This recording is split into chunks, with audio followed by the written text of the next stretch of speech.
Bayangkan suami yang kau percaya bertahun-tahun, tiba-tiba menikah lagi tanpa pernah memberi tanda. Lalu ia mengusirmu dari rumah yang kau bantu bangun, tanpa sepeser pun untuk bertahan hidup.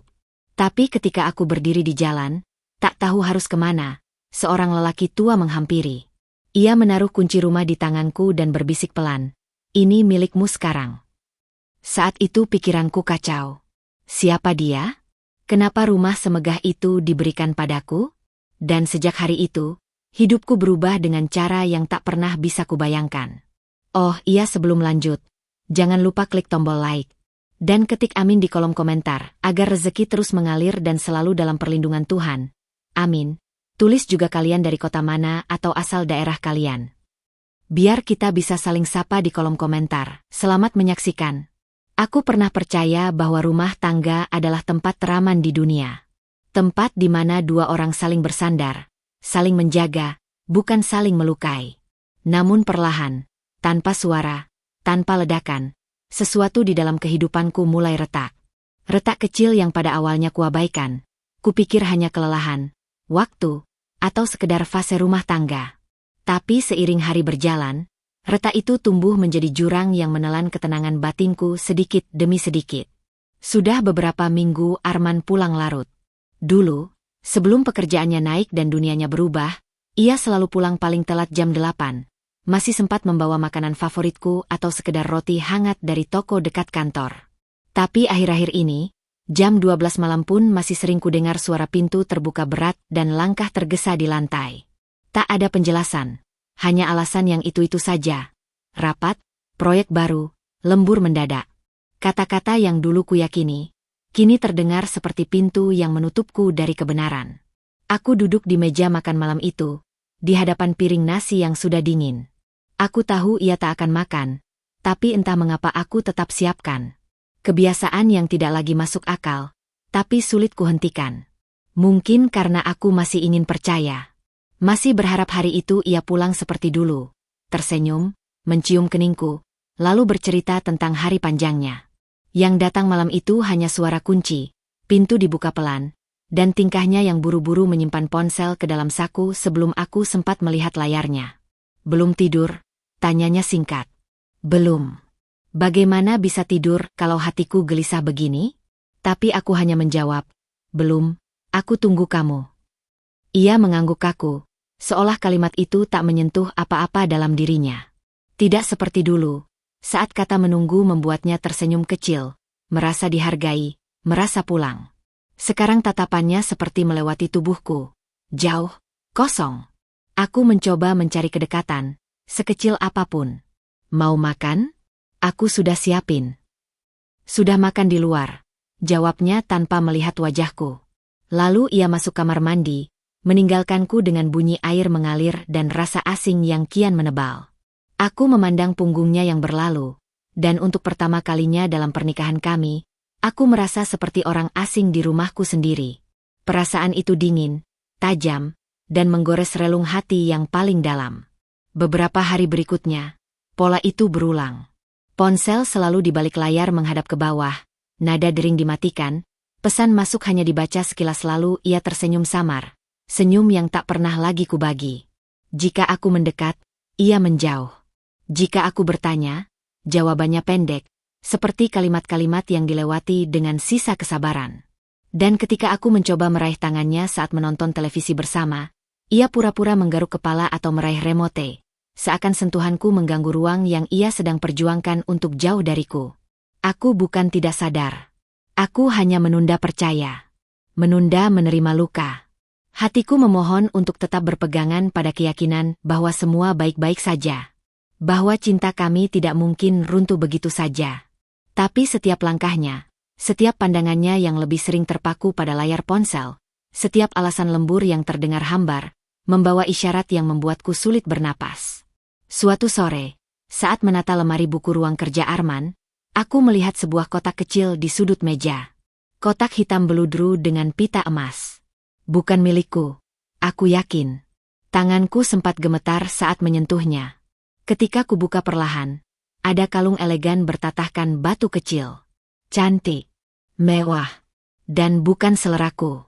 Hatiku berbisik keras, tapi pikiranku menolak kesimpulan yang begitu menyakitkan. Mungkin hadiah kantor? Mungkin untuk ulang tahunku? Tapi ulang tahunku sudah lewat 2 bulan lalu. Aku tersenyum hambar pada diriku sendiri, memaksa logika untuk mengusir kenyataan. Aku tutup kotaknya kembali, seolah menutup suara batin yang sedang menangis. Tapi batin tak bisa dibungkam. Rasa itu seperti jarum kecil menusuk perlahan, tidak mematikan, tapi melemahkan sedikit demi sedikit. Saat malam tiba, aku mencoba bicara baik-baik, mencari celah agar ia terbuka.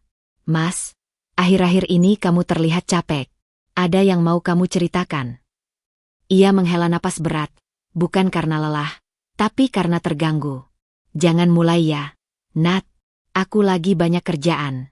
Jangan bikin semuanya rumit. Kalimat itu seperti batu yang dijatuhkan ke dalam dadaku. Berat, menghantam, membuat suaraku tercekat. Aku diam, bukan karena tidak ada kata, tapi karena kata-kata terlalu sakit untuk keluar. Aku tidak ingin memaksanya, tapi aku juga tidak tahu bagaimana bertahan dalam ketidakpastian ini. Aku menatap sosoknya malam itu, punggung tegapnya, wajahnya yang kini jarang tersenyum padaku. Aku memilih untuk tidur lebih dulu. Di dalam gelap, air mata yang selama ini kutahan akhirnya jatuh juga. Tanpa suara, tanpa isak, hanya aliran sepi yang berbicara tentang takut kehilangan sekaligus takut mengetahui kenyataan.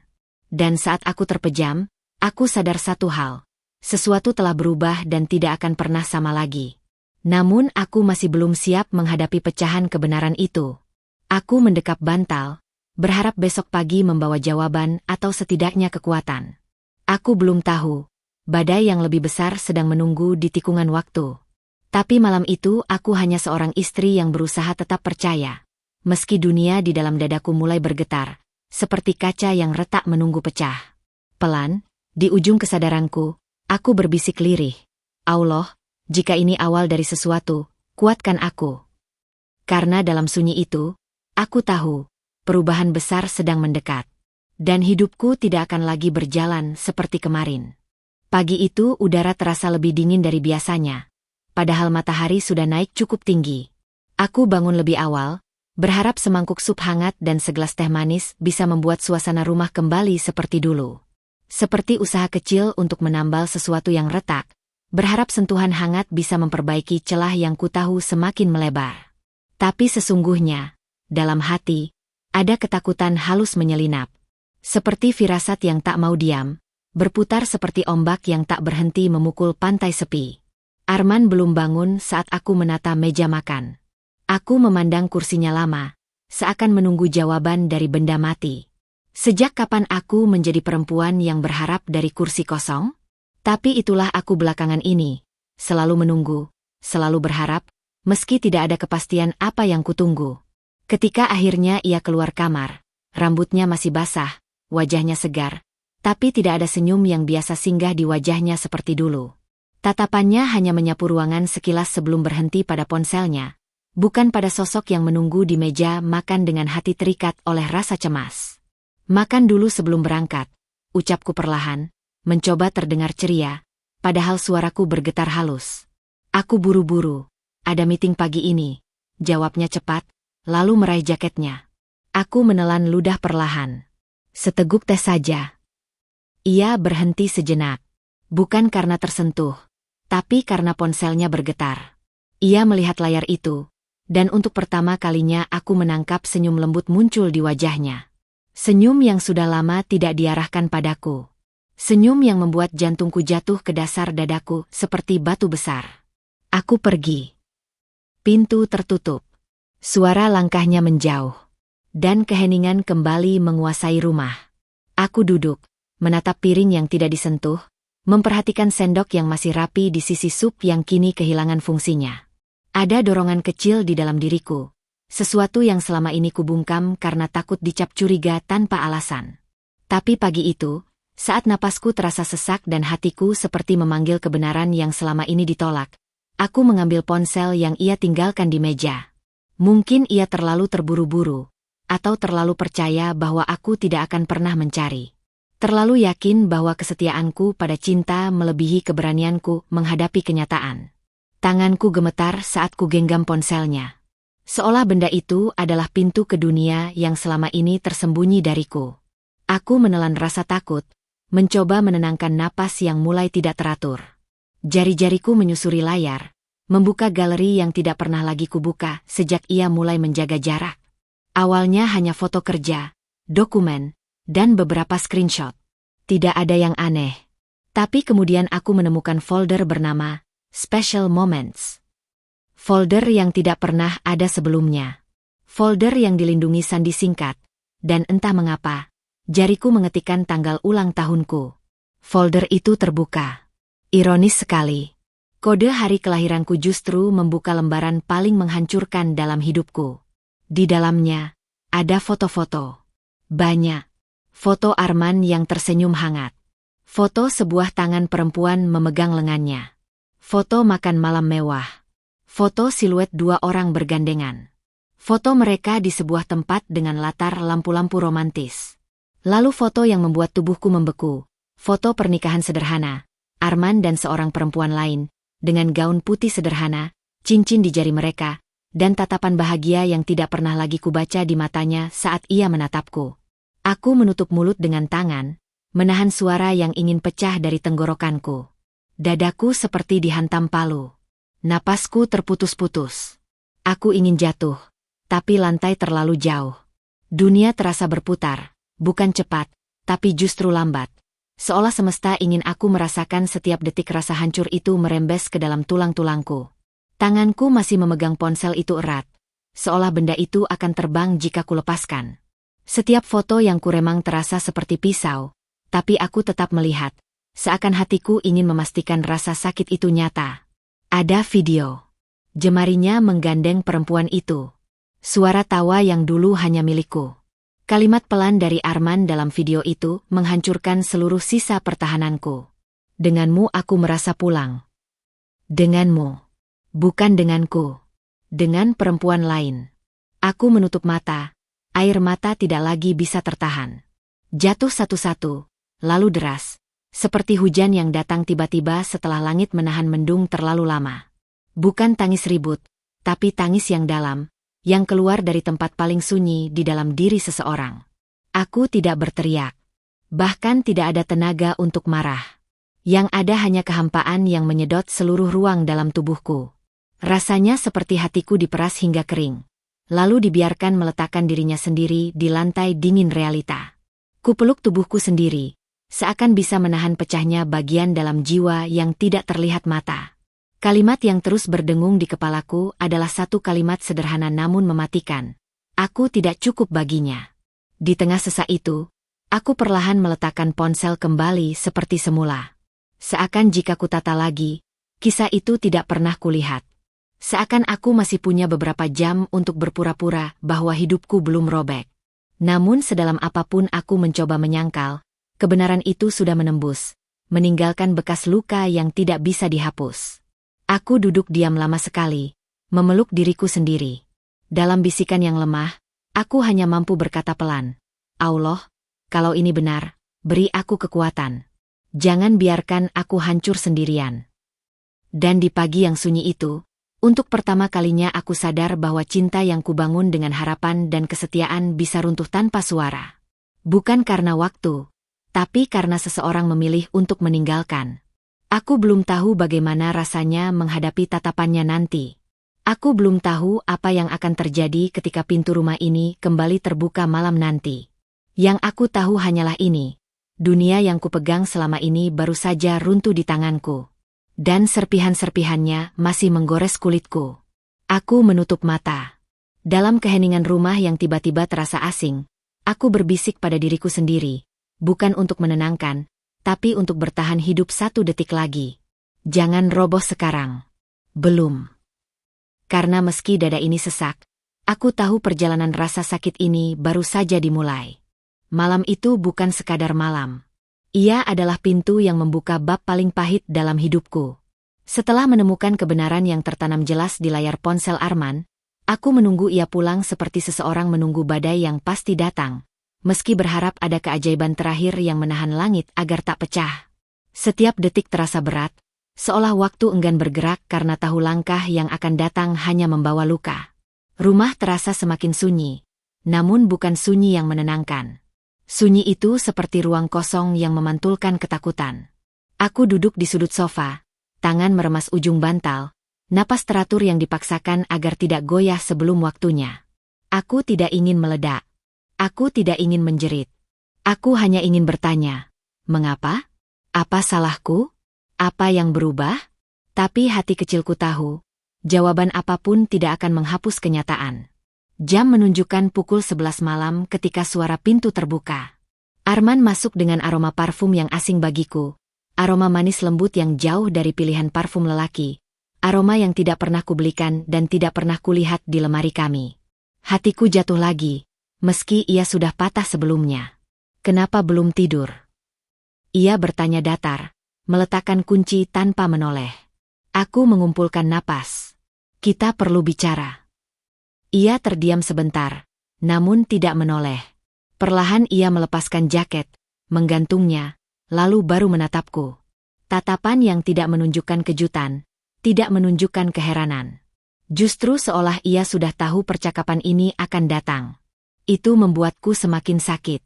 Ia sudah siap, tapi aku baru belajar berdiri di atas reruntuhan. Ada apa? Katanya. Aku menelan perih yang naik ke tenggorokan. Aku sudah tahu, men. Alisnya mengerut sedikit, namun tak ada rasa bersalah. Tidak ada kaget, tidak ada panik. Hanya sikap seseorang yang lelah menunggu pengadilan yang menurutnya tak penting lagi. Apa yang kamu lihat? Tanyanya tenang. Terlalu tenang untuk seseorang yang ketahuan mengkhianati. Foto kalian. Pernikahan. Semua.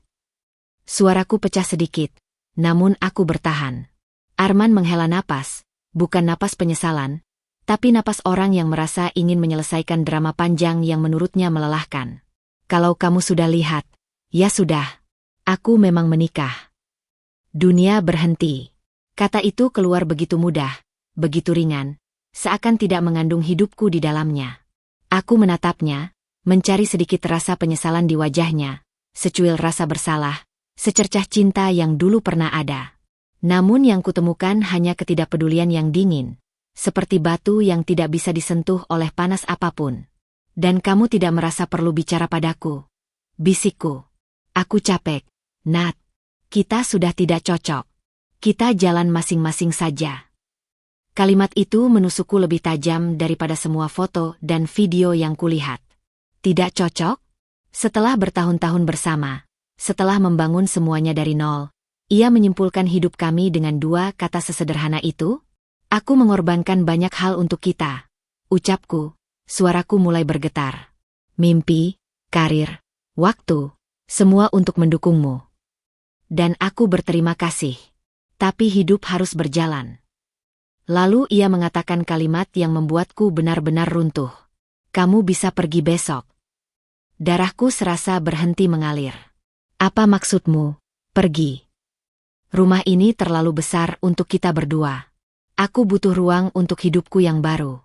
Kamu bisa bawa barangmu dan tinggal di tempat lain. Seakan ia sedang membicarakan barang yang tidak lagi berguna. Bukan manusia. Bukan istrinya. Aku tidak menangis. Tidak saat itu. Ada rasa kosong yang justru lebih menyakitkan dari air mata. Aku tidak punya tempat lain, kataku pelan. Itu urusanmu. Kamu perempuan, pasti bisa cari cara. Aku terdiam. Tidak percaya seseorang yang pernah tidur di sebelahku ribuan malam, seseorang yang pernah kuberi doa dan cinta tanpa syarat, bisa mengucapkan kata-kata itu. Perempuan. Seolah aku makhluk lain yang hidup untuk menyesuaikan diri dengan setiap keputusan laki-laki. Kalau kamu butuh, aku kasih uang sedikit buat sementara. Lanjutnya sambil membuka dompet. Ia mengeluarkan beberapa lembar uang ratusan ribu dan meletakkannya di meja. Tidak melihatku. Seperti memberi sedekah pada seseorang yang ditemuinya di jalan. Aku menatap uang itu, lalu wajahnya. Jadi semua yang kita bangun, semua yang kita lalui, diakhiri dengan beberapa lembar uang dan pintu keluar. Lebih baik kita selesai tanpa ribut. Selesai. Kata itu seperti vonis.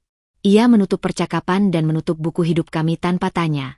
tanpa kompromi, tanpa sedikit pun rasa hormat pada luka yang ia buat. Aku berdiri perlahan. Kakiku gemetar, tapi aku berdiri. Karena meskipun hatiku ambruk, ada harga diri yang masih menempel, walau tipis. Aku meraih tas kecilku, mengambil jaket, lalu melihat sekeliling rumah untuk terakhir kalinya. Dinding yang pernah mendengar tawa kami, ruang tamu tempat kami merayakan ulang tahun sederhana, sudut-sudut kecil yang menyimpan kenangan yang kini terasa seperti bayangan asing. Saat tanganku menyentuh gagang pintu, suaraku keluar lirih, seperti suara seseorang yang memikul seluruh berat dunia di dadanya. Terima kasih untuk semua sebelum ini. Semoga suatu hari kamu mengerti apa itu kehilangan. Arman tidak menjawab, tidak memanggil, tidak menahan. Ia hanya berdiri di dekat meja makan, menunduk pada ponselnya lagi. Aku melangkah keluar, membiarkan pintu tertutup pelan di belakangku. Udara malam menyapa wajahku, menusuk kulitku, membawa dingin yang menyelinap sampai tulang. Namun dingin di luar tidak ada apa-apanya dibanding dingin yang kini menguasai hatiku. Aku tidak menangis saat pintu itu tertutup. Tidak ada energi tersisa untuk air mata. Yang ada hanya rasa kosong yang meluas seperti ruang gelap tak berujung. Langkah kakiku berat, tapi aku melangkah. Tidak tahu kemana harus pergi, tapi aku tahu aku tidak lagi punya tempat di dalam rumah yang pernah kusebut pulang. Di bawah langit malam yang sunyi, aku bicara dalam hati, memanggil kekuatan yang pernah menuntunku melewati hari-hari berat. Allah, aku pergi bukan karena aku kalah, tapi karena aku masih ingin menjaga sisa-sisa diriku. Dan dengan itu, aku berjalan ke dalam gelap, membawa hanya tubuhku, harga diriku yang robek, dan harapan tipis bahwa rasa sakit ini suatu hari akan menemukan maknanya. Malam ketika pintu rumah itu tertutup di belakangku terasa seperti dunia ikut mematikan lampunya. Aku berdiri beberapa detik di depan pagar, memandang rumah yang dulu kusebut tempat pulang. Kini hanya sebentuk bangunan yang mengeluarkan cahaya dari jendelanya, namun tidak menyisakan hangat sedikit pun untukku. Angin malam menyentuh wajahku, dingin menusuk, seolah mengingatkanku bahwa aku bukan lagi bagian dari cerita di dalam tembok itu. Kakiku melangkah tanpa arah. Jalan kompleks yang dulu kukenali kini terasa asing, seperti aku berjalan di kota yang tidak menyisakan ruang untukku. Lampu-lampu jalan memantulkan cahaya pucat di trotoar, dan langkahku terdengar pelan, terasa sangat sendiri. Aku mencoba menarik napas panjang, berharap udara malam bisa menenangkan hati yang koyak. Tapi setiap tarikan napas justru mengingatkan bahwa ada ruang besar di dadaku yang kosong. Aku menatap ponsel di tangan. Nama ibu, nama kakakku, nama beberapa sahabat muncul dalam benak. Ingin rasanya menelepon, menangis, meminta pelukan, meminta tempat tinggal sementara. Namun ada sesuatu dalam diriku yang menahan. Harga diri? Ego? Atau mungkin aku hanya belum siap menceritakan luka yang masih terasa mentah. Ada rasa malu yang menusuk. Malu karena rumah tangga yang kubanggakan ke keluarga, kini runtuh dalam diam. Malu karena aku yang selama ini memberi saran pada teman tentang cinta dan ketegaran, ternyata goyah di persimpangan hidupku sendiri. Langkahku semakin jauh dari rumah itu, hingga akhirnya aku sampai di taman kecil dekat ujung kompleks. Bangku kayu tua berdiri di bawah pohon besar, diterangi satu lampu temaram. Aku duduk di sana, memeluk tubuhku sendiri, mencoba membuat diriku sekecil mungkin agar rasa sakit tidak terlalu besar. Tapi seperti air yang mencari celah, kesedihan menemukan jalannya. Mataku basah tanpa perlu ada suara. Air mata yang jatuh bukan karena aku lemah, tapi karena aku terlalu lama berusaha kuat. Dengan suara pelan yang hampir tidak terdengar, aku bertanya ke diriku sendiri, kenapa semua harus seperti ini? Tidak ada jawaban, hanya angin yang lewat membawa dedaunan kering di atas trotoar. Dunia tetap berjalan meski hidupku berhenti sejenak. Selama beberapa menit, aku membiarkan diriku tenggelam dalam kesunyian. Sampai akhirnya sebuah suara memecah keheningan. Nadia. Aku mengangkat kepala. Di bawah cahaya lampu, Bu Siti, tetangga yang selama ini tidak terlalu dekat tapi selalu menyapaku hangat, berjalan mendekat sambil membawa tas belanja. Wajahnya terkejut melihatku duduk sendirian seperti itu. Kamu kok di sini jam segini? Kamu baik-baik saja? Tanyanya dengan suara lembut yang seketika membuat hati yang rapuh ini kembali ingin pecah. Aku membuka mulut, tapi kata-kata tidak langsung keluar. Bukan karena aku tidak tahu harus berkata apa, tapi karena begitu seseorang menunjukkan perhatian, benteng pertahanan yang kubangun rapuh seketika. Tiba-tiba aku merasa seperti anak kecil yang tersesat dan baru sadar tidak punya tempat untuk pulang. Aku. Suaraku bergetar. Aku harus pergi dari rumah. Bu Siti memandangku lama, seperti membaca cerita yang tidak kukatakan. Ia duduk di sebelahku pelan, tidak mengajukan terlalu banyak pertanyaan, hanya menepuk pundakku dengan lembut. Sentuhan sederhana itu membuat dadaku kembali memanas, mata terasa berat. Tanpa sadar aku menunduk, menutupi wajah dengan kedua tangan. Tangisku pecah, bukan keras, tapi dalam, sangat dalam. Ya ampun, nak, pelan-pelan. Kamu jangan sendirian begini, ucapnya dengan suara yang syarat empati. Pelan-pelan aku menceritakan, tanpa detail berlebihan, bahwa Arman telah menikah lagi dan menyuruhku pergi. Suaraku pecah di beberapa bagian, namun Bu Siti tidak menyela. Ia mendengarkan dengan sabar, seperti seorang ibu mendengar anaknya mengakui luka pertamanya. Setelah aku selesai, ia menghela napas panjang. Kadang, orang yang kita kira akan mendampingi sampai akhir, ternyata hanya titipan sementara. Tapi ingat, nak, hidup tidak berhenti di sini. Kata-kata itu sederhana, tapi terasa seperti seseorang menarikku dari dalam air sebelum aku tenggelam lebih dalam.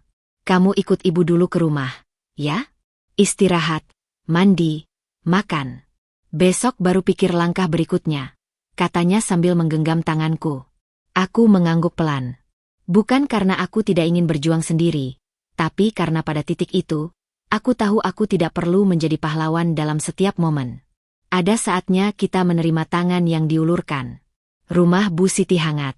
Aroma sup ayam menguar dari dapurnya, suara kipas angin berputar lembut, dan suasana ruang tamunya sederhana tapi penuh rasa nyaman. Ketika aku duduk di sofa kecilnya dengan secangkir teh hangat, tubuhku terasa sedikit lega. Tidak hilang luka itu, tapi setidaknya aku punya tempat untuk bersandar malam itu. Kalau kamu capek menangis, nangis saja. Kalau kamu ingin diam, diam saja. Tapi jangan kamu pikir hidupmu selesai. Kadang Allah mengambil kita dari tempat yang tidak lagi layak, untuk membawa kita ke tempat yang lebih baik, ucapnya sambil memberikan selimut. Kalimat itu menembus hatiku. Aku mengecup secangkir teh, lalu memejamkan mata, membiarkan kehangatan perlahan mengisi rongga yang dingin dalam diriku. Untuk pertama kalinya malam itu, dada yang sesak terasa sedikit longgar. Bukan hilang, tapi ada ruang untuk bernapas. Ketika akhirnya aku merebahkan tubuhku di kamar kecil Bu Siti, tempat tidur sederhana itu terasa lebih nyaman daripada ranjang besar yang baru saja kutinggalkan. Di balik rasa sakit, ada rasa syukur, karena di tengah luka yang besar ini, ada seseorang yang tidak membiarkanku jatuh sendirian. Sebelum tidur, aku menatap langit-langit pelan. Dalam hati aku berbisik, Allah, aku tidak tahu mau kemana setelah ini, tapi tolong tuntun kakiku. Dan untuk pertama kalinya dalam banyak hari, aku tertidur bukan karena lelah, tapi karena ada sedikit rasa aman yang melingkupiku. Aku belum tahu, esok pagi akan membawa sesuatu yang tak pernah kubayangkan. Tapi malam itu, aku hanya seorang perempuan yang sedang belajar berdiri kembali, selangkah demi selangkah, dari kegelapan menuju sedikit cahaya. Pagi itu matahari muncul pelan, seperti enggan mengganggu keheningan setelah badai yang tidak terdengar. Aku membuka mata dengan rasa berat di dada yang masih menggumpal, namun setidaknya tidak sepekat malam sebelumnya. Selimut hangat Bu Siti masih menutupi tubuhku, dan aroma kayu manis dari dapur mengalun samar. Sejenak, aku membiarkan diriku diam, mendengar suara burung dan detik jam yang berjalan pelan, seakan dunia memberikan ruang bagiku untuk bernapas kembali. Tanganku menyentuh pipi, masih ada sisa hangat air mata. Namun kali ini, ada sedikit kekuatan yang merayap kembali, meski kecil. Aku menghela napas panjang, seperti ingin memulai lembaran yang belum tahu akan terbaca seperti apa.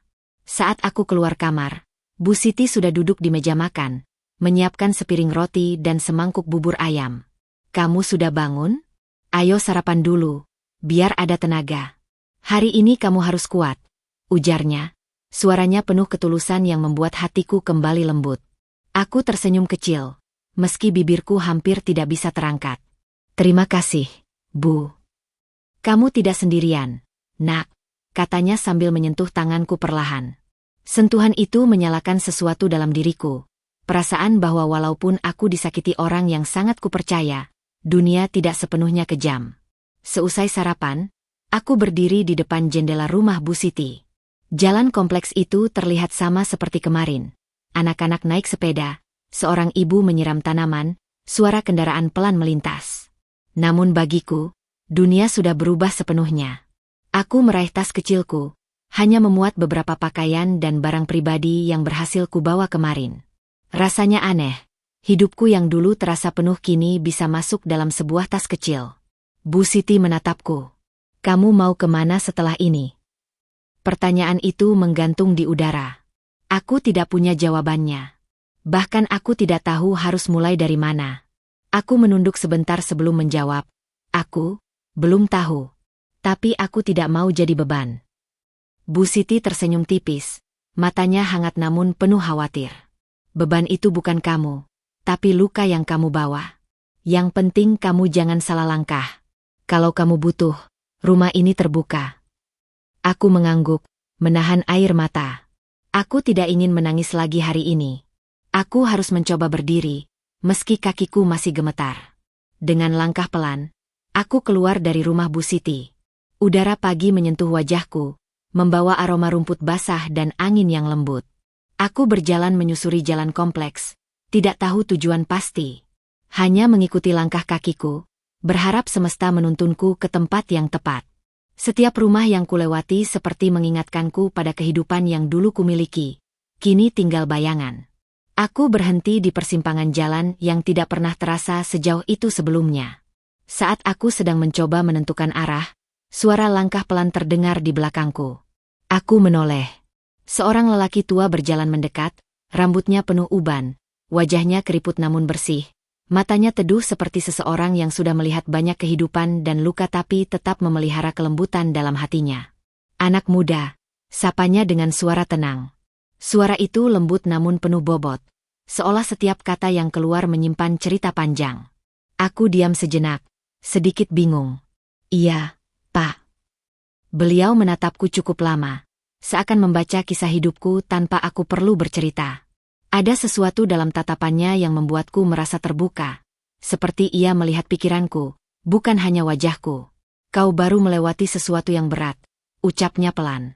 Kalimat itu seperti angin yang menyingkap tirai batinku. Aku tidak tahu bagaimana ia tahu, tapi aku tidak punya tenaga untuk menyangkal. Aku hanya menunduk, meremas tali tas di tanganku.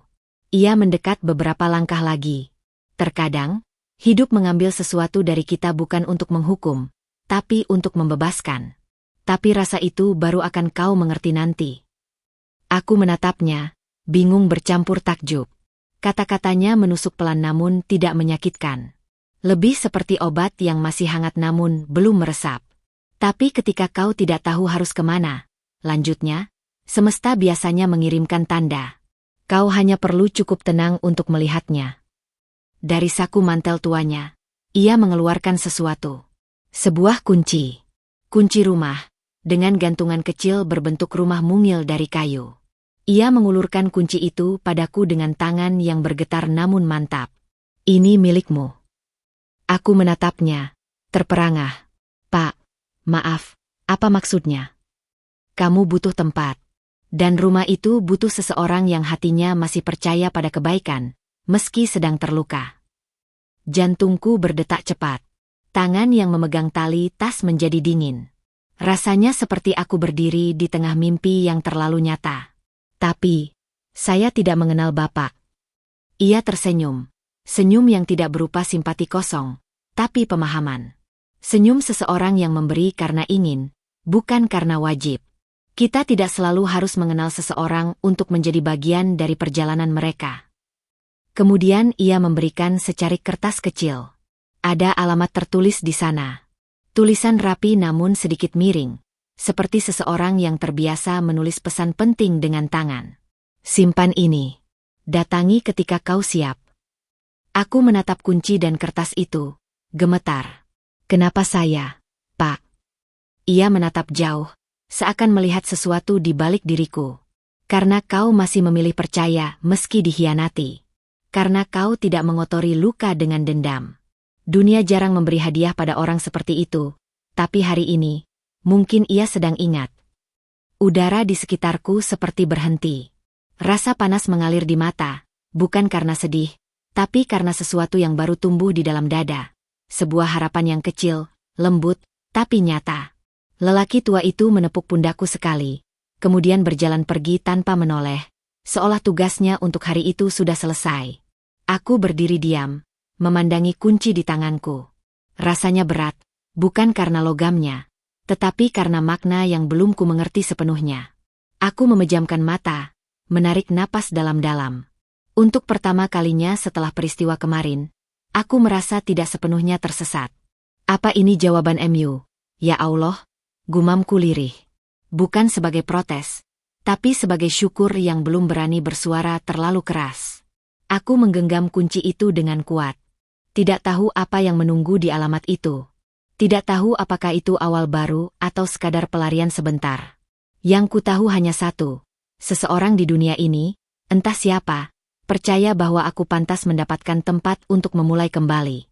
Dan entah mengapa, kata-kata lelaki tua tadi terus menggema dalam benakku, mengisi ruang kosong yang semalam terasa seperti tak berujung. Terkadang, hidup tidak merampas. Ia sedang mengembalikan sesuatu yang lebih besar. Aku menatap langit yang mulai cerah, merasakan sinar matahari menyentuh wajahku. Hari itu, tanpa rencana, tanpa kepastian, aku mulai melangkah lagi. Dengan sebuah kunci di tangan dan harapan tipis di hati, aku tidak tahu apa yang akan kutemukan.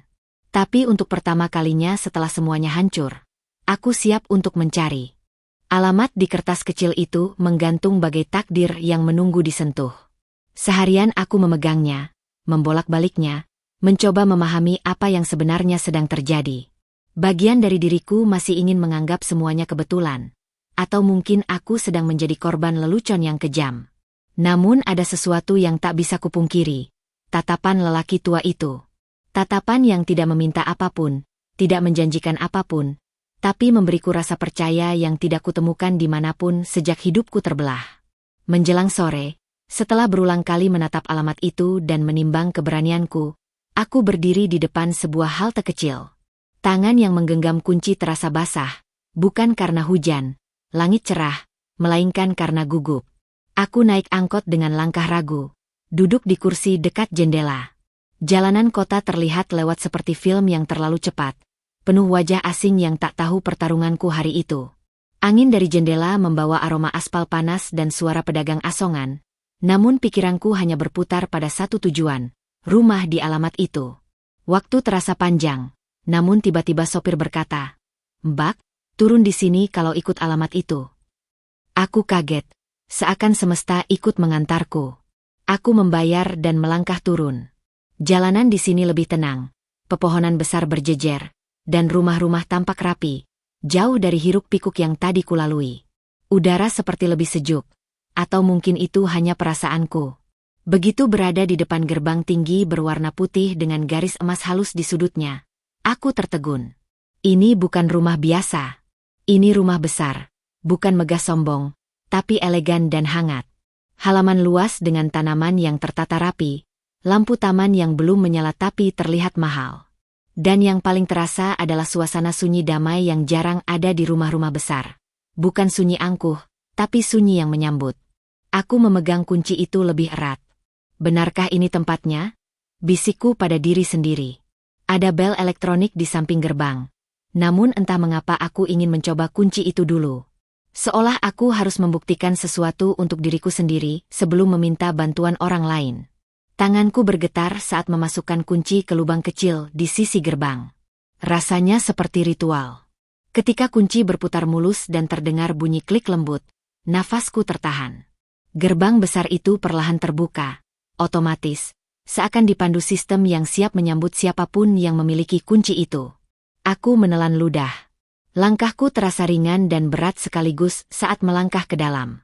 Setiap pijakan seolah bertanya, "Pantaskah aku di sini?" Namun aku terus berjalan melewati jalan setapak menuju pintu utama. Ketika sampai di depan pintu kayu tinggi yang berukir halus, Pintu itu terbuka sebelum sempat kubuka. Seorang perempuan parubaya berdiri di sana, memakai seragam sederhana rapi seperti penjaga rumah atau pengurus rumah tangga. Wajahnya terkejut sedikit, lalu berubah menjadi lembut. "Selamat datang, Bu," katanya tanpa ragu. Aku mengernyit pelan. "Maaf, saya." "Pak Rendra bilang Ibu akan datang," ucapnya sebelum ku bisa menyelesaikan kalimat. Ia sedikit membungkuk hormat, bukan dalam cara yang berlebihan, tetapi penuh hormat yang tulus. Nama itu membuat jantungku berdetak lebih cepat. Rendra. Lelaki tua itu. Jadi ini benar-benar bukan mimpi aneh. Aku diberi rumah. Bukan rumah kecil. Bukan kontrakan sederhana. Bukan kamar kos. Tapi rumah seperti ini. Wanita itu melanjutkan. "Silakan masuk, Bu. Kami sudah menyiapkan semuanya. Kamar, makanan, dan kebutuhan dasar. Kalau ada yang ingin ditambah, Ibu tinggal bilang." Kata-katanya seperti menyentakku kembali ke realitas. Aku memandang matanya, mencari tanda-tanda apakah ini kelebihan sopan santun atau kebingungan. Tapi yang kutemukan hanyalah ketenangan, seolah baginya semua ini adalah hal biasa. Aku, terima kasih," kataku pelan, suara sedikit bergetar. "Nama saya Ibu Darti," ucapnya hangat. "Saya bertugas menjaga rumah ini. Mulai sekarang, saya juga akan membantu Ibu." "Ibu." Aku hampir menelan napasku sendiri. Kata itu terasa asing, seperti mantel yang terlalu besar untuk dipakai tubuhku yang masih rapuh. Namun Ibu Darti tidak terlihat memaksakan panggilan itu. Ia hanya menyampaikan apa adanya, seolah kenyataan ini sudah ditentukan sejak lama. Rumah itu menyambutku dengan aroma kayu hangat dan samar wangi melati. Lantai marmer mengkilap, namun tidak dingin secara emosional. Warna-warna lembut menghiasi ruang tamu. Jendela besar membiarkan cahaya sore masuk dengan indah. Setiap sudut terasa dipilih dengan cinta dan tujuan. Bukan rumah pamer, tapi rumah untuk hidup. Aku berjalan pelan masuk. Setiap langkah terasa seperti menapaki bab baru yang bahkan belum berani kubaca.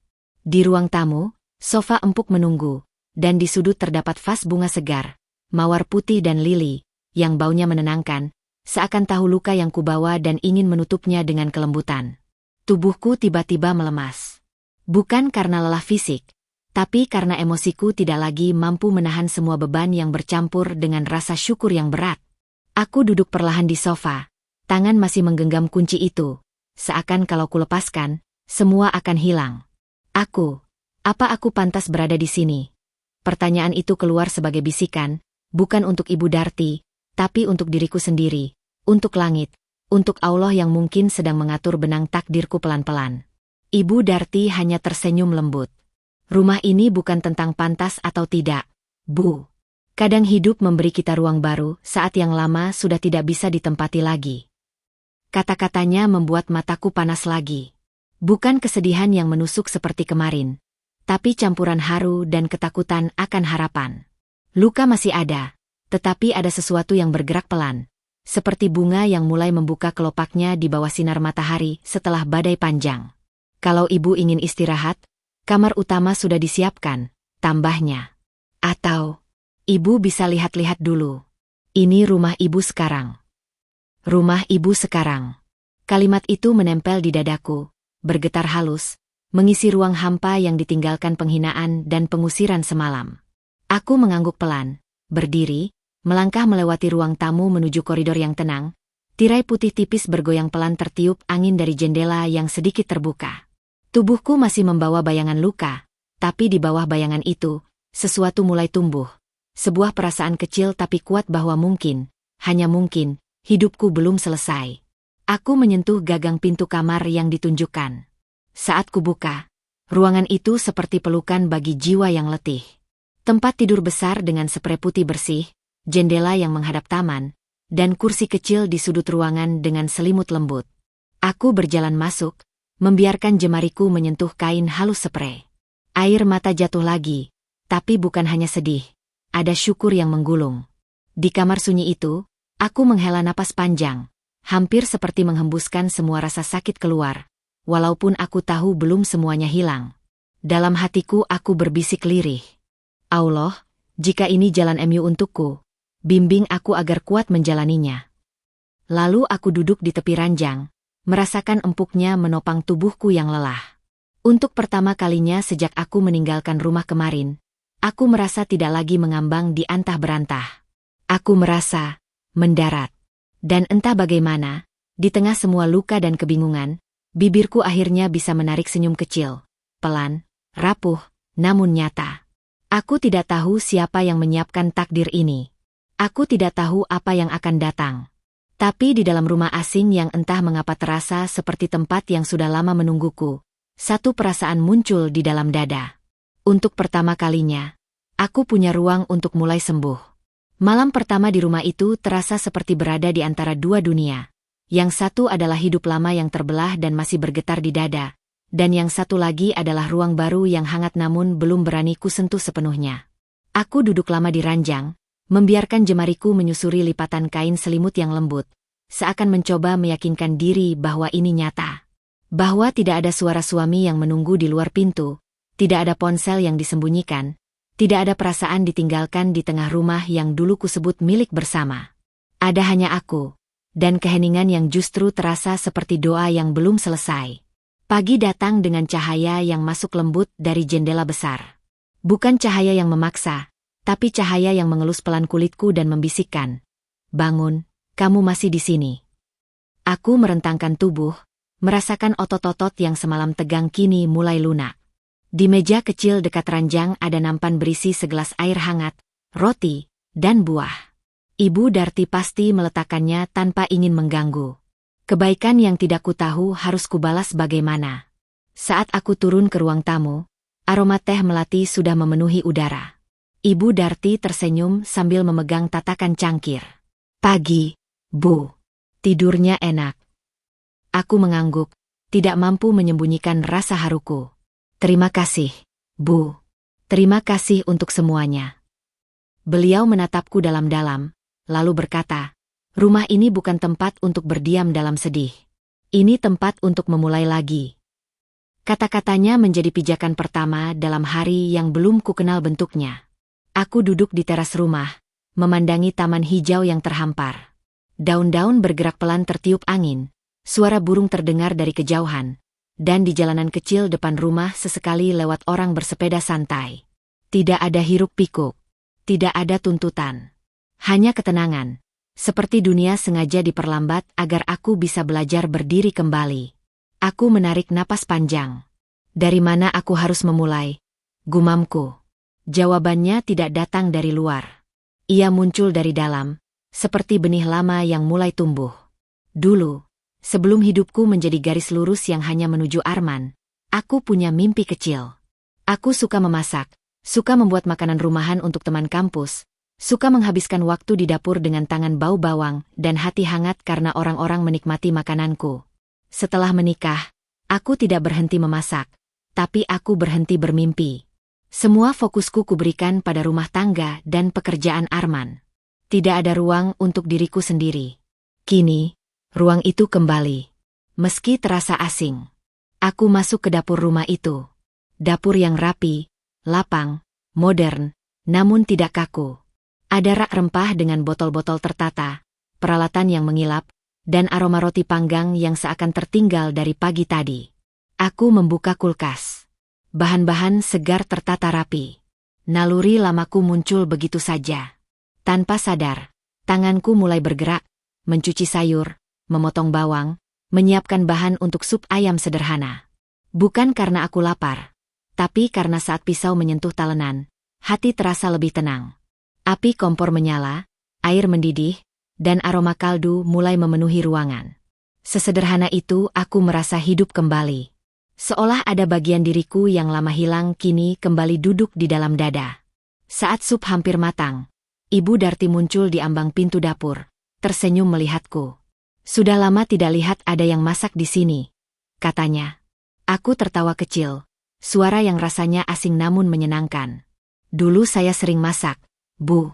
Tapi belakangan, entah, saya seperti lupa bahwa saya punya tangan untuk membuat sesuatu yang saya sukai."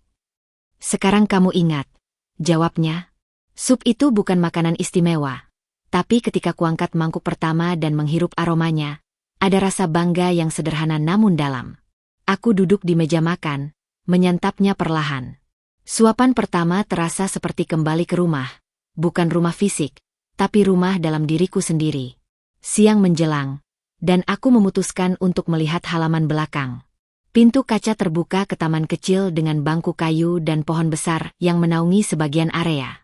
Aku duduk di bawah pohon itu, merasakan angin, mendengar suara dedaunan bergesekan, dan untuk pertama kalinya dalam waktu yang lama, aku merasa tidak diseret hidup, aku menjalani hidup.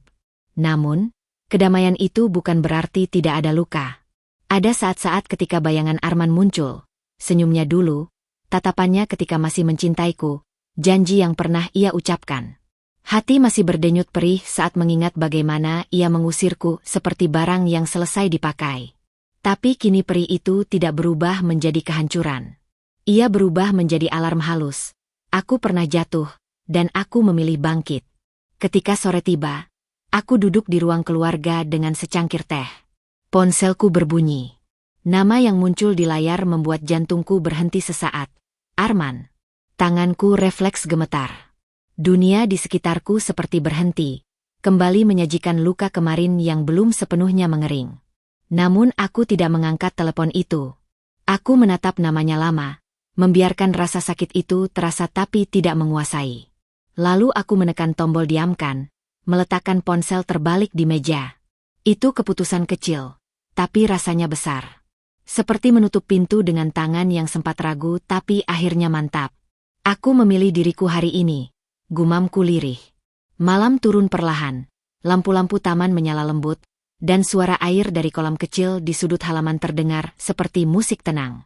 Aku menyalakan lilin aromaterapi yang kutemukan di laci kamar. Wangi lavender memenuhi ruangan. Aku mandi air hangat, memakai baju tidur bersih, lalu duduk di ranjang dengan buku catatan kosong di pangkuan. Aku belum tahu apa yang ingin kutulis. Tapi aku ingin mengisi halaman itu dengan kisah baru, bukan luka lama. Pulpen menyentuh kertas. Kata-kata pertama yang kutulis sederhana, tapi terasa seperti janji pada diri sendiri. Aku mungkin disakiti, tapi aku tidak akan berhenti percaya pada hidup. Sebelum tidur, aku menatap langit dari jendela, memeluk bantal pelan, dan berkata lembut pada hatiku. Allah, jangan biarkan aku kembali mengecilkan diriku hanya karena seseorang tidak melihat nilainya. Dan malam itu, aku tidur bukan lagi sebagai seseorang yang ditinggalkan, tapi sebagai seseorang yang sedang kembali menemukan dirinya. Bukan sepenuhnya pulih, tapi sudah mengarah ke cahaya. 3 hari telah berlalu sejak aku menjejakkan kaki di rumah itu. 3 hari yang terasa seperti berdiri di ambang sebuah jembatan panjang menuju hidup baru. Luka dalam dadaku belum kering.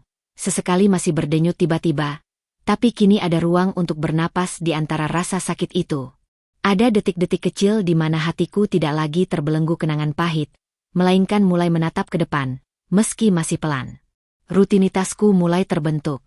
Aku bangun pagi, membuat teh untuk diri sendiri, menyapa matahari dari teras yang dipenuhi tanaman hijau yang tertata indah, lalu menghabiskan waktu di dapur memasak sesuatu yang menenangkan.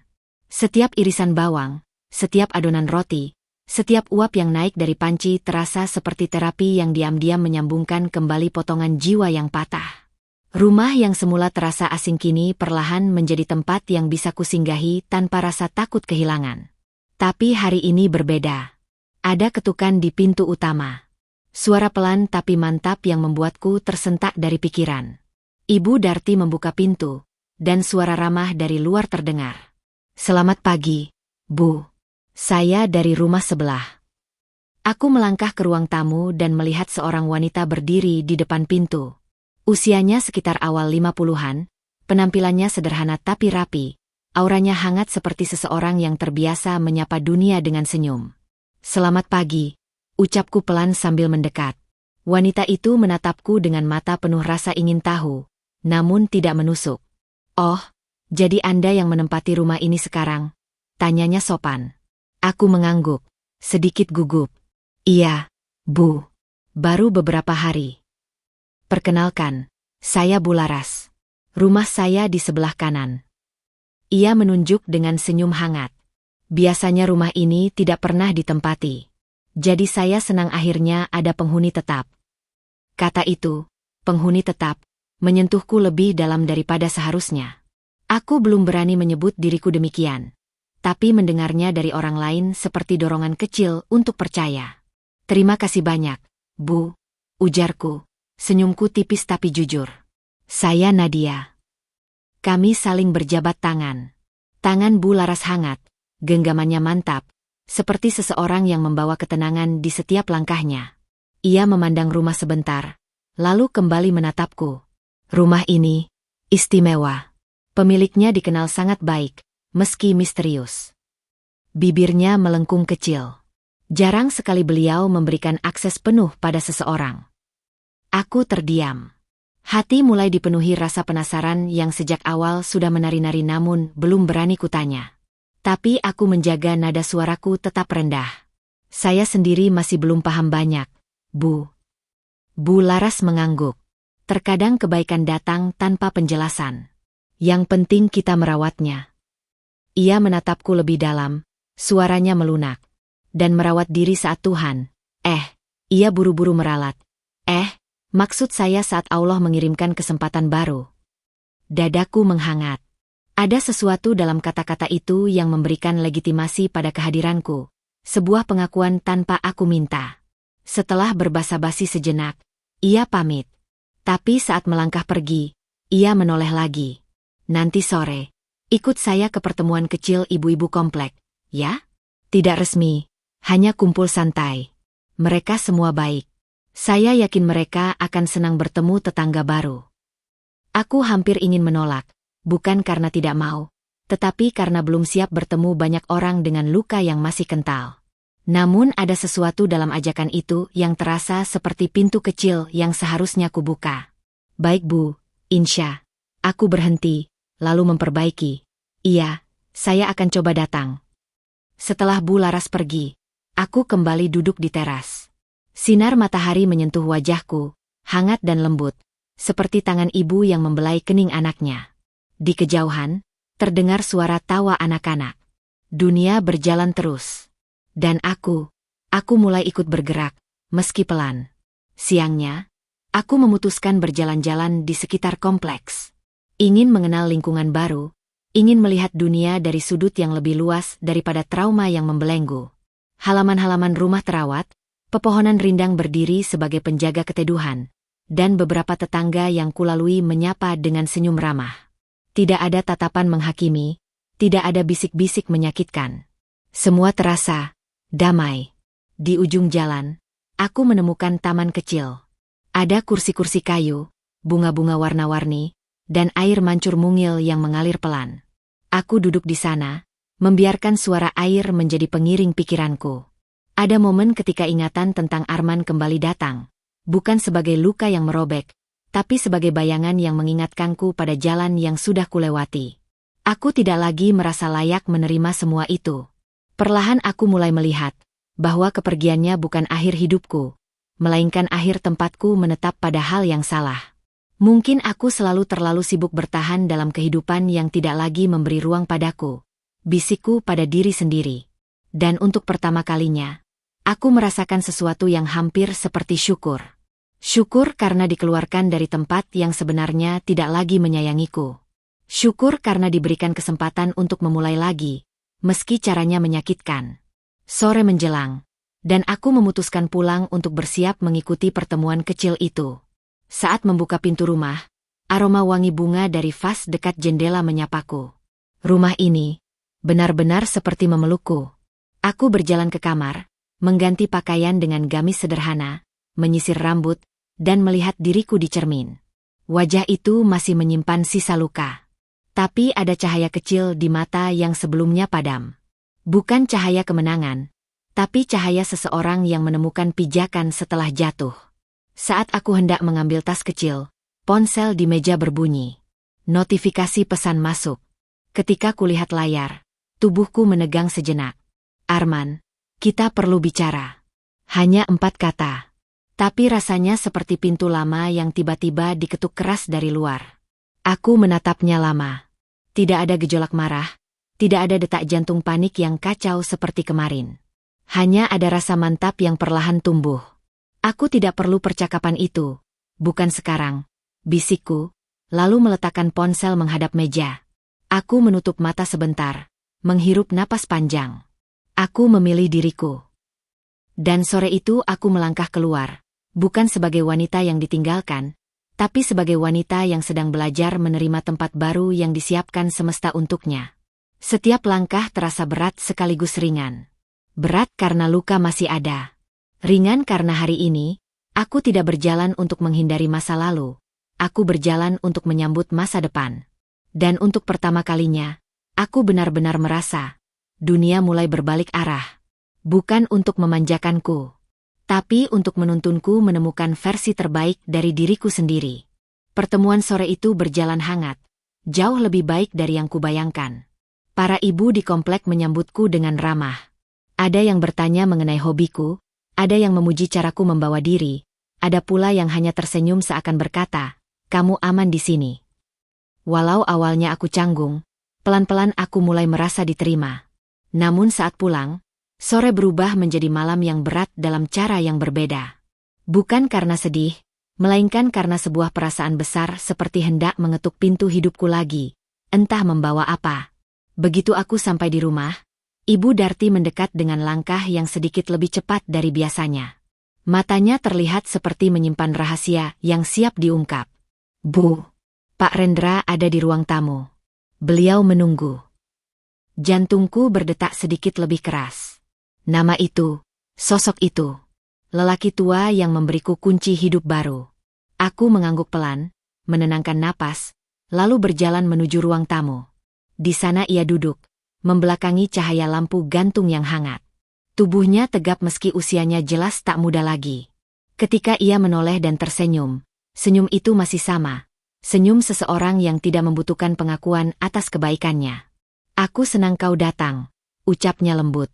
Aku duduk di seberangnya, mencoba menjaga wibawa meski hatiku masih seperti gadis yang mencari pegangan setelah jatuh. "Terima kasih, Pak. Semua ini terlalu besar untuk saya. Saya masih belajar menerima." Ia tidak tertawa atau memberi kalimat klise. Ia hanya menatapku lama, tatapan yang tidak menilai, tapi memahami. "Perubahan memang jarang datang dengan kenyamanan," kata beliau pelan. "Tapi kau tetap datang ke sini. Itu keberanian." Aku menelan emosiku perlahan. Saya tidak tahu apa yang harus saya lakukan untuk membalas semua ini. Atau kenapa saya yang menerima kesempatan ini. Pertanyaan itu akhirnya keluar. Pertanyaan yang sejak hari pertama menggantung di kepalaku seperti awan berat. Ia mengangguk, seolah sudah menunggu saat yang tepat untuk jawabannya. "Nadia," mulainya, suaranya perlahan namun mantap, "aku mengenalmu jauh sebelum kau tahu keberadaanku." Aku terkejut, tapi diam. Ia melanjutkan. "Aku adalah pemilik perusahaan tempat Arman bekerja."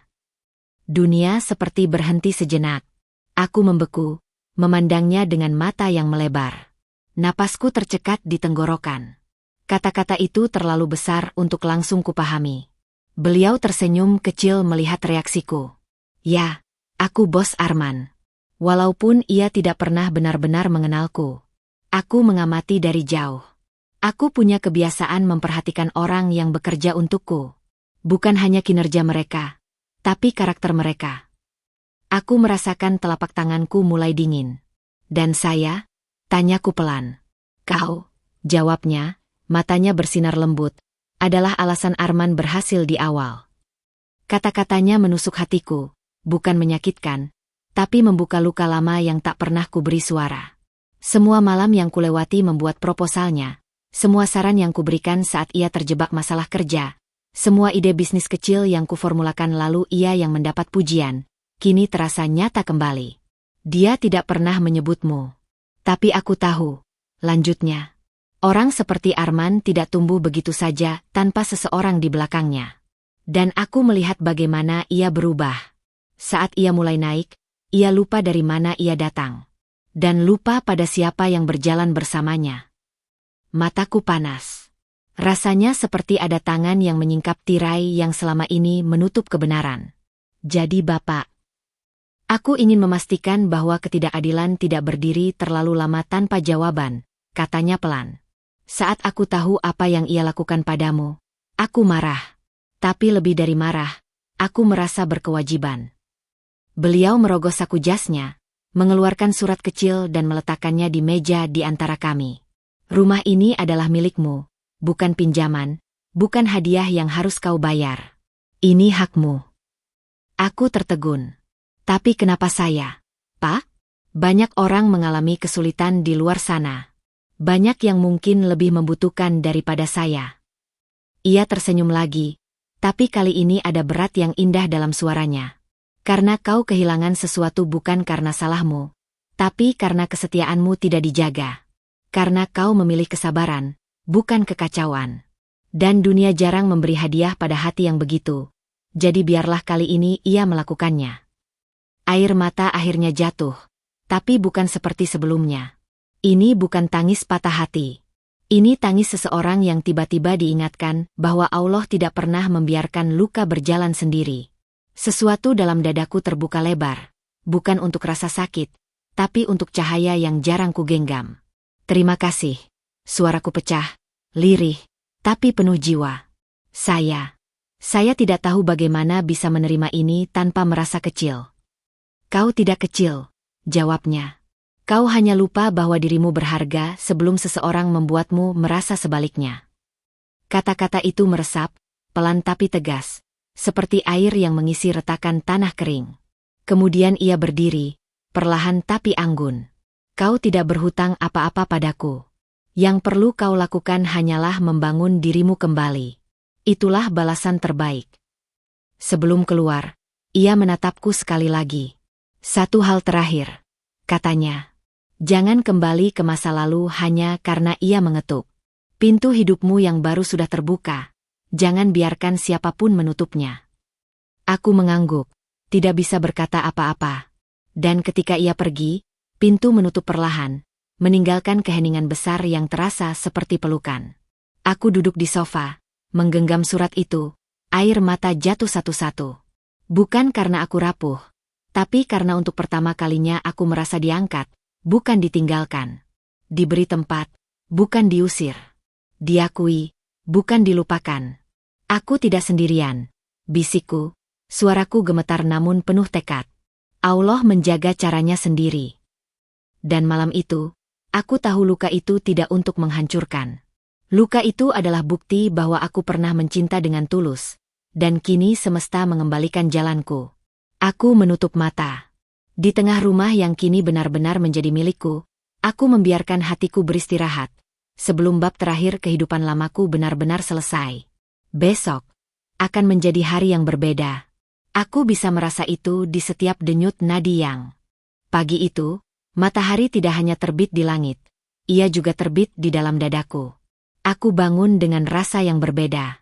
Bukan lagi berat oleh kehilangan. Bukan lagi dikejar bayang-bayang masa lalu, tapi seperti seseorang yang akhirnya menginjak tanah setelah terlalu lama tenggelam.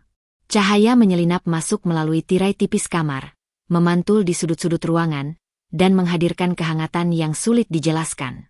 Aku berdiri di depan cermin. Wajah yang terlihat masih memiliki guratan lelah, tapi sesuatu telah berubah di sana. Tatapanku tidak kosong lagi. Ada ketegasan. Ada harapan. Ada martabat yang kembali berdiri tegak, meski sempat jatuh sangat keras. Aku merapikan rambut, mengenakan pakaian sederhana namun rapi, lalu turun ke ruang makan. Ibu Darti menyambut dengan senyum lembut. Sarapan sudah siap, Bu. Aku yang bantu ya, jawabku, suara lebih mantap dari biasanya. Kami bekerja bersama, gerakan sederhana tapi penuh arti. Setiap langkah seperti meletakkan batu pondasi kecil untuk hidup baru. Namun sebelum aku menyentuh kursi untuk duduk, bel rumah berbunyi.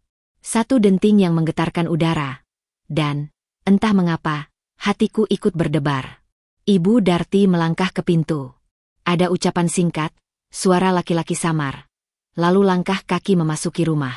Aku membalikan badan, dan di sana, berdiri di ruang tamu, Arman. Sesaat, dunia seperti menghela napas panjang. Ia tampak berbeda. Bukan lagi pria arogan yang kukenal di minggu-minggu terakhir.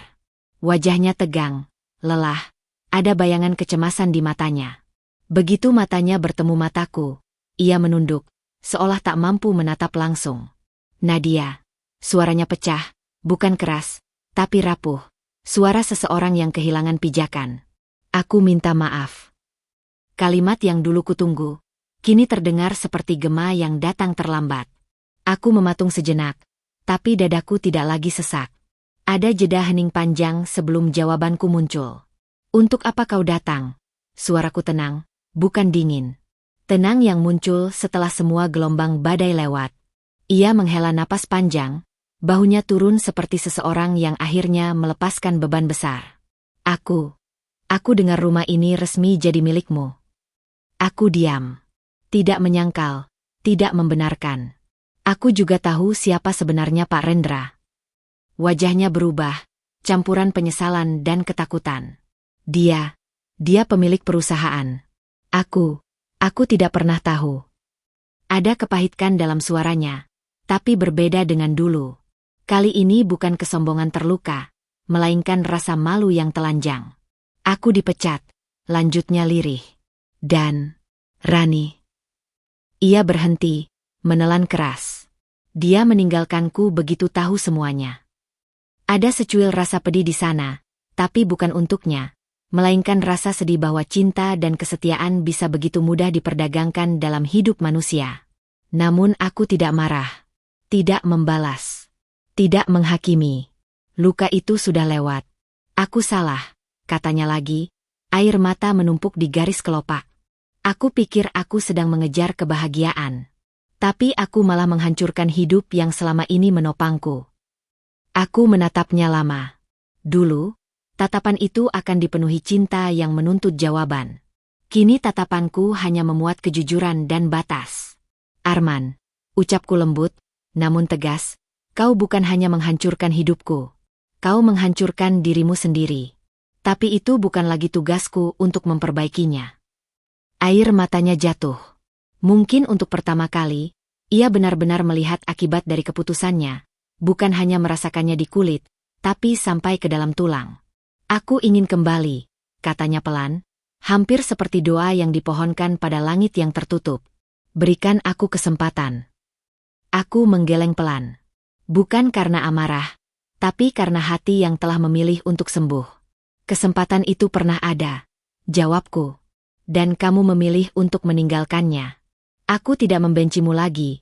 Tapi aku juga tidak bisa kembali ke tempat yang sudah hancur. Lalu aku mengambil napas panjang, merasakan kekuatan yang kini tidak sekadar keberanian, tapi keteguhan hati. Aku telah menemukan rumah baru, Arman. Bukan hanya rumah ini, tapi rumah di dalam diriku. Ia menutup wajah dengan tangannya, bahunya bergetar. Dan saat itu aku tahu, ini bukan kemenangan. Ini adalah pelepasan. Aku berdiri perlahan, mendekatinya, meletakkan tangan di meja sebagai batas yang halus namun jelas. Aku tidak akan memusuhi kamu. Tapi aku juga tidak akan kembali. Pergilah, lanjutku lembut. Bangun hidupmu sendiri. Temukan dirimu. Seperti aku sedang melakukannya. Hening panjang menyelimuti ruangan. Akhirnya ia berdiri, mengangguk berat, lalu berkata lirih, "Terima kasih, karena pernah mencintaiku dengan tulus." Ia berjalan keluar. Pintu tertutup pelan. Tidak dramatis. Tidak ada bentakan. Tidak ada air mata histeris. Hanya suara pintu menutup untuk kisah lama yang akhirnya menemukan titik akhirnya. Aku berdiri di tengah ruang tamu, dadaku naik turun, bukan karena sedih, melainkan karena lega. Aku menatap rumah di sekelilingku. Bukan rumah yang kuberi makna, melainkan rumah yang kini memberiku makna baru. Kebebasan, harga diri yang kembali, dan hidup yang tidak lagi terikat pada luka. Air mataku jatuh lagi. Bukan pahit, tapi hangat. Terima kasih, ya Allah, bisikku, penuh syukur dalam kegentaran. Terima kasih karena mengambilku dari tempat yang tidak lagi baik untukku. Di cermin sudut ruangan, aku melihat bayanganku tersenyum tipis. Senyum seorang perempuan yang tidak menang karena menjatuhkan siapapun, tapi menang karena memilih dirinya sendiri. Kunci di genggamanku terasa berbeda hari itu. bukan lagi simbol pemberian, tapi bukti bahwa aku mampu melewati runtuh, bangkit, dan akhirnya berdiri tegak tanpa harus kembali pada apa yang menyakitiku. Aku tidak tahu apa yang menunggu ke depan. Tapi satu hal pasti. Aku telah kembali pada hidup yang seharusnya. Bukan sebagai seseorang yang ditinggalkan, melainkan sebagai seseorang yang memilih kembali dirinya sendiri. Dan itu adalah kemenangan paling sunyi, namun paling agung dalam hidupku.